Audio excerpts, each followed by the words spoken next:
Making a good action film should be easy. You have a great hero, a memorable villain, an interesting story, and exciting action. Well, after watching this film, I realized that it's a lot more harder than you think.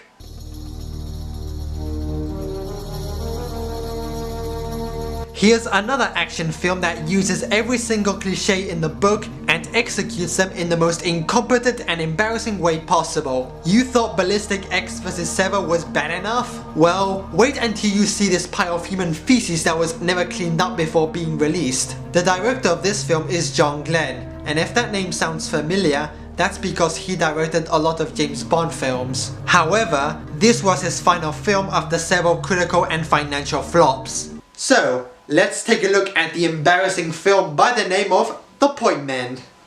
The film is apparently so bad that they show the titles in the first 10 seconds, as if they want to torture us as soon as possible.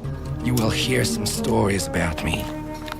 Some will make you think I was a hero. Others will make you think I was a murderer. Truth was, I was probably both. We hear Christopher Lambert explaining that he is an Israeli agent sent to Luxembourg to assassinate a terrorist named Amar Kamil. My job was to find him and kill him. Lambert's team is comprised by New Zealand actress Kerry Fox, former Bond girl Mariam Dabor, and that British actor I see in everything and yet I never bothered to know his name. His name is Donald Santa. Show some respect.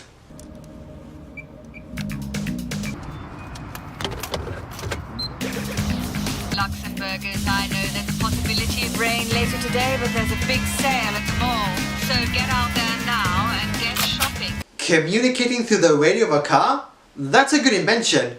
No, really, I do mean it. It's a good invention. I do wonder why James Bond hasn't used it more often. I wonder why, because it's a good invention. The team follows Amar Kamil to an empty street where they can kill him. Amar Kamil! May you rot in hell, you bloody murderer! It's not the guy. It's not the guy! You shot the wrong guy! He wasn't a terrorist! He was buying shoes for his wife! Some bad guys arrive to kill our hero. Okay, those bullets would have killed him. There's no doubt about that. Go! Go!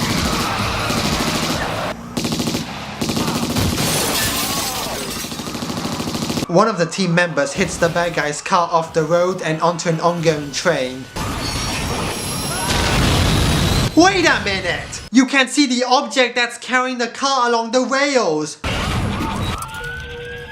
Hold on! When did the car tip on its side? I haven't skipped a scene. That's literally the next shot we cut to. We saw the car hit the other one and it's on its side in the next scene. And when did the police arrive so soon? We're not 10 minutes in and already this movie shows it sucks at action. The team member is arrested by the police and the injured Lambert is taken back to Israel. A regular foreign legion. It wasn't him. Who wasn't him? Why do you think it wasn't him? His eyes. They were terrifying. He was so scared. I think the real reason why he thinks he wasn't the real terrorist is because he read ahead in the script. We cut to Zurich and, what a surprise! There's another identical Amar Kamil, who goes through plastic surgery to look like someone else. Good evening. Don't scream. Take off your clothes. The nurse was only wearing underwear underneath her white coat. She probably has a lot of sex during work.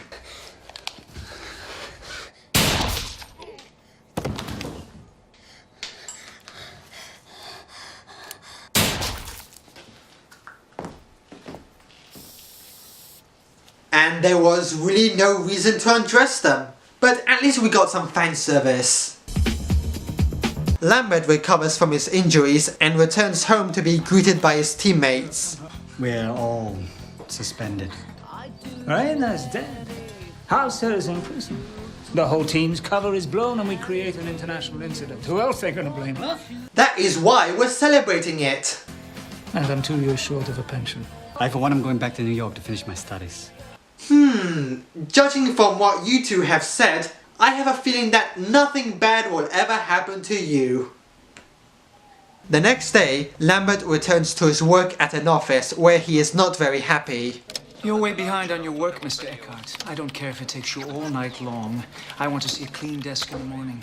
Don't you forget that I am your asshole boss. We then cut to New York City where we see the Twin Towers. This came out shortly before the attacks, didn't it? And no, I will not be making any 9/11 jokes. It would be of bad taste. We see the guy with glasses, whose name I won't bother remembering because he is going to be killed very soon by Amar Kamil. And how will Amar kill him? By shooting him in a shop full of witnesses and video cameras. Please, God, no. I respect the man of God. I would have killed him in his empty flat, but that would have been too easy.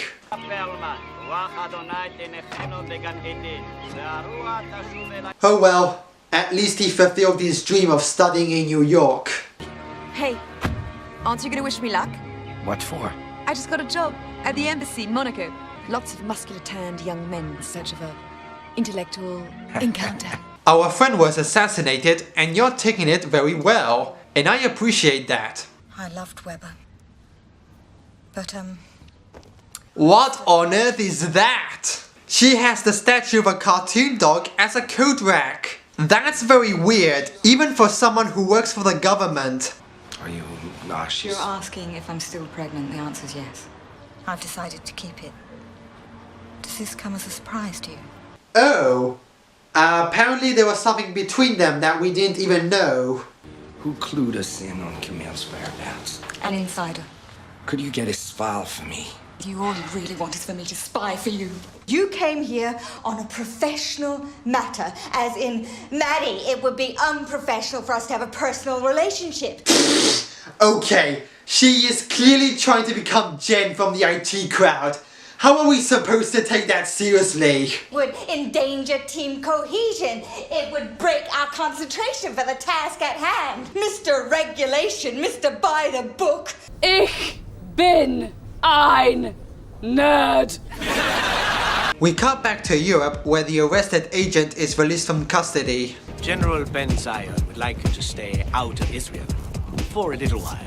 You're going on vacation. Innsbruck, Austria. 6 hours from here. Good food, good wine. Just be careful that you don't get killed before you even have that vacation.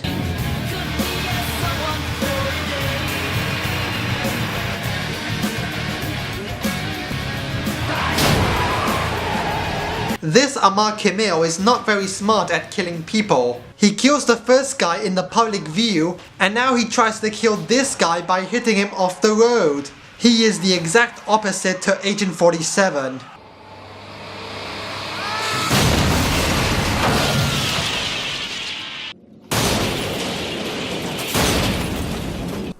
He might be okay. Well, no, probably not now. Now what? Now we wait. Wait for them to come to us. The first people to arrive at the scene of the crime are going to be the police. Back in Israel, Lambert is informed about the incident. Who's next? Maddie, Francie, Horst, you betting me? What's he talking about? You know exactly what I'm talking about. Amar Kamil. Nah! There is no way that these two deaths are even related. Lambert's teammates start to believe in his theory and they fly to Germany to find the man who informed them about the fake Kamil. And guess where they find the man? In a neo-Nazi club!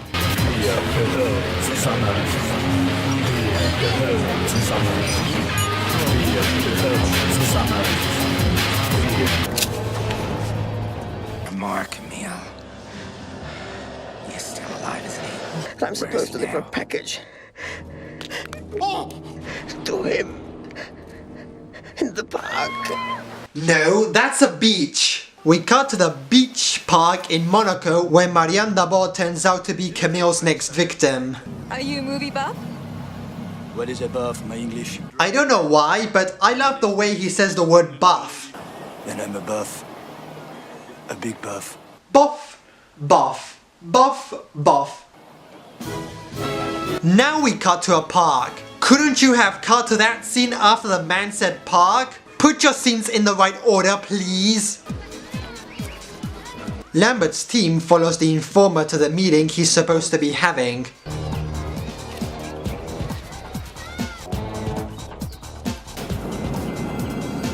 It's a trap!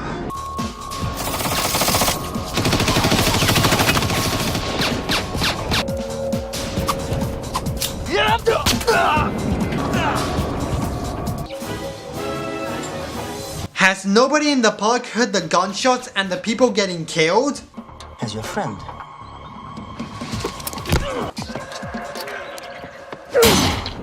The informer is accidentally killed, and we cut back to Mariam Dabo, who is not the least bit suspicious about the man she's talking to, even when two of her teammates have been killed. But I am truly Musaka Buff.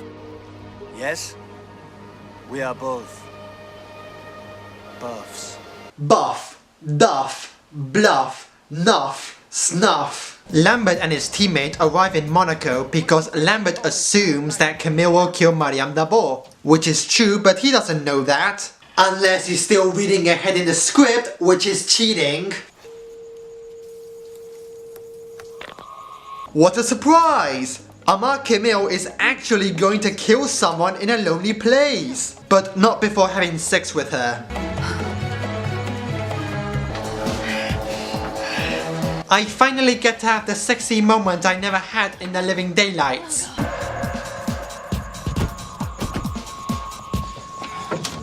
Wait a minute. She could be in there with a guy.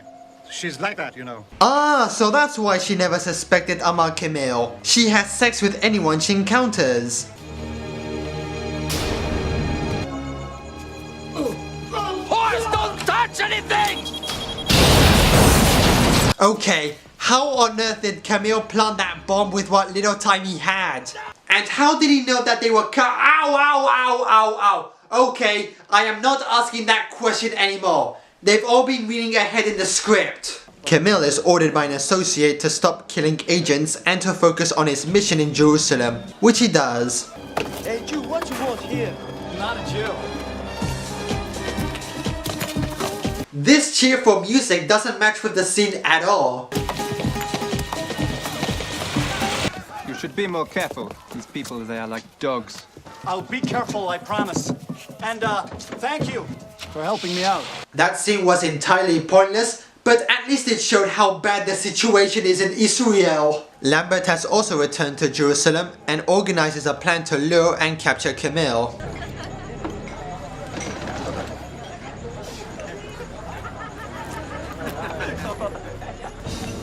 That's gotta be him.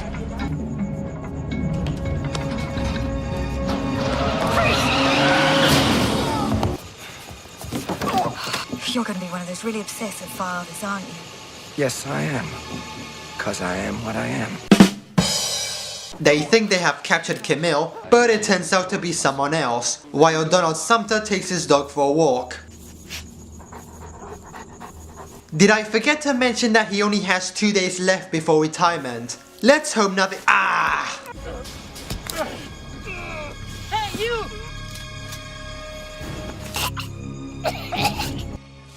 I am sorry. Lambert goes to talk with the man they captured, who tells them he is a Palestinian agent. My name is George Massoud. These last 5 years, you and your team have hunted down and killed every single member of Amar's original outfit, including his 2 brothers and his wife. So this is payback. Lambert takes George to an open field to form an alliance with him. Well, I guess at some point I will have to trust you. If we stop Amar, we might stop the killing. The gun wasn't loaded, was it? I'm stupid, but I'm not crazy.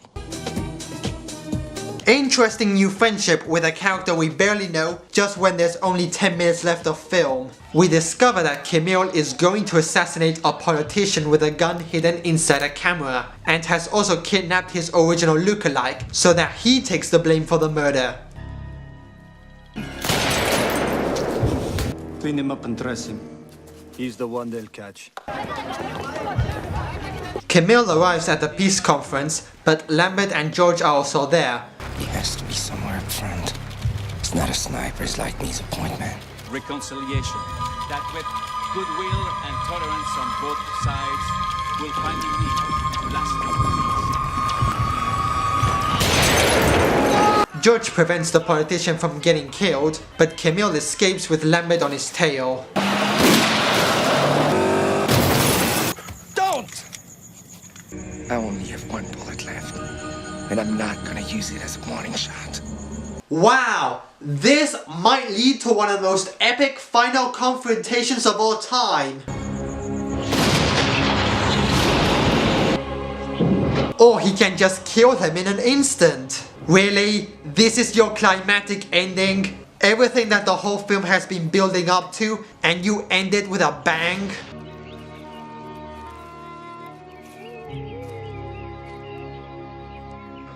That's enough mourning. Time to have fun with the family.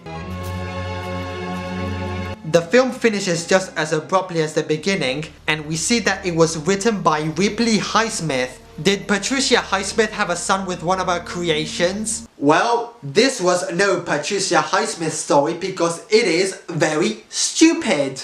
The incompetence of this film really amazes me. The characters are stupid, there's very little logic in story and structure, the action scenes are so ridiculous and cheesy, and the film's low budget didn't help things any better. It almost seems like it was made by a first-time director, despite the fact that he had a lot of experience with action films in the past. If you didn't see this film in cinemas, you missed absolutely nothing. I am a standard critic, and thanks for watching.